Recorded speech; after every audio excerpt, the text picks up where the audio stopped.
Have you ever seen a poster or a graphic where all the elements, the visuals, the type, and the layout, they just come together to create something that's show-stopping, maybe a cohesive design? Now, you may have liked the size or the arrangement of the objects, and you may have thought, that's what I want to create, but where do I start?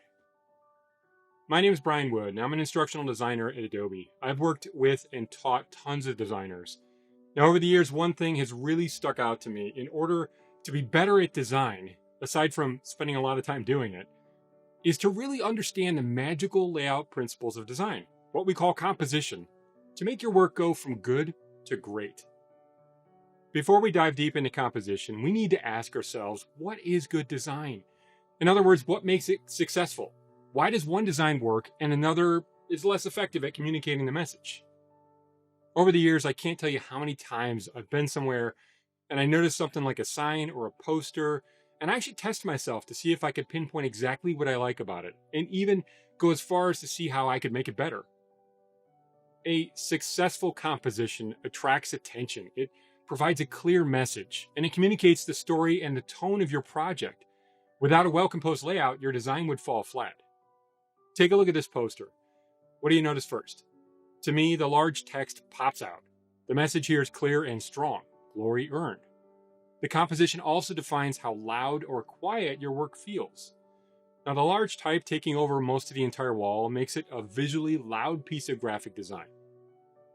Now check out this poster. It's about whether or not aliens exist in space. The scattered typography and tons of negative or empty space communicate the vastness of the universe we live in, making the overall layout work. I would describe it as quiet and eerie. You can kind of think of composition like building with Legos. You have all these different pieces in front of you, but they're not interesting enough until you start to put them together and create something out of them. Now relate that to something you're going to design. You might have text, shape, images, different things, but how do you put them all together in a meaningful and impactful way? How do you take these simple pieces and make them all function in the most effective way possible? You want to know the amazing answer? There's no one solution to a design challenge. How you design something is just another approach. You can solve your particular design challenge in any way you like, and that's the fun of it. As long as you understand the basic principles of what makes good composition, it'll give you the confidence to tackle any design problem. In this course, we'll break composition down into the simplest foundational design principles, and we'll cover them one at a time.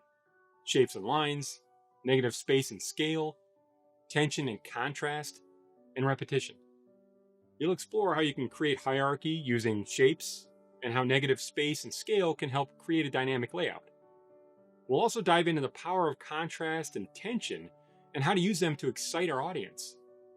Each section comes with an example project so you can try these out for yourself. We'll explore how to put all of our pieces together so you can create something meaningful and actually exciting. You might be designing a poster or website or packaging. Whatever your project is, the principles covered in this course will always apply.